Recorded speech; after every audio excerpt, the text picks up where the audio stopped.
Avec pour objectif avoué de toucher du doigt les informations reçues sur les différents chantiers d'extension des installations portuaires motivés par le port autonome de Pointe-Noire afin d'assurer l'évolution constante du trafic, la visite des administrateurs du dit port le mercredi 25 mars 2026 a débuté par cette projection vidéo des travaux réalisés sur les différents sites dédiés à cet effet. Au nombre de le futur port de pêche industrielle, le terminal à conteneurs de Congo Terminal ainsi que le projet d'extension de la nouvelle plateforme portuaire au Môle Est.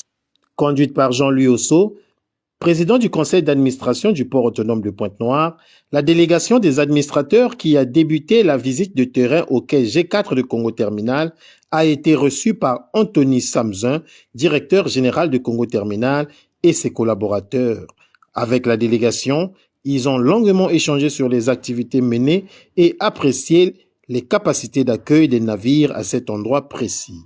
Après un détour de la délégation sur le chantier du futur port de pêche industrielle, ainsi que les autres chantiers précités, l'autre étape marquante de la journée pour Congo Terminal a été la réception des administrateurs du port autonome de Pointe-Noire au Môle Est, où ils ont pu apprécier les opérations de dragage, la construction des quais, des terre-pleins et des bâtiments opérationnels. Ce qui réjouit assurément les autorités portuaires dont l'ambition est d'encourager toutes les initiatives contribuant à la compétitivité du port de Pointe-Noire. C'est une vision de l'État. Nous sommes toujours dans cette vision de faire du port de Pointe-Noire un grand hub, effectivement, dans la sous-région Afrique centrale et Afrique de l'Ouest. Et la réalisation de tous ces projets participe à l'agrandissement de nos capacités. Et il y a également d'autres projets connexes qui vont se réaliser.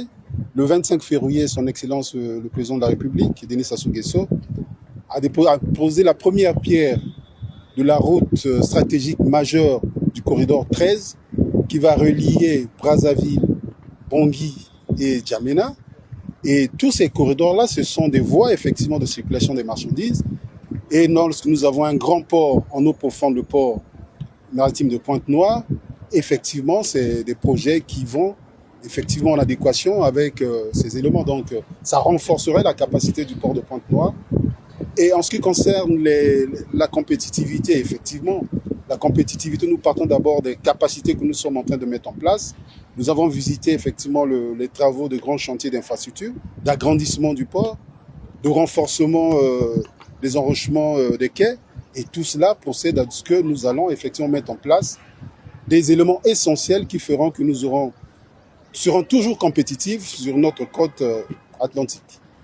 Pour Anthony Samzun, le projet Môle Est va permettre de dépasser les 2 400 000 EVP manipulés et créer plus de 900 emplois supplémentaires. Cette visite du 25 mars 2026 affirme la détermination du port autonome de Pointe-Noire à s'imposer comme une plaque tournante majeure pour le commerce maritime en Afrique centrale.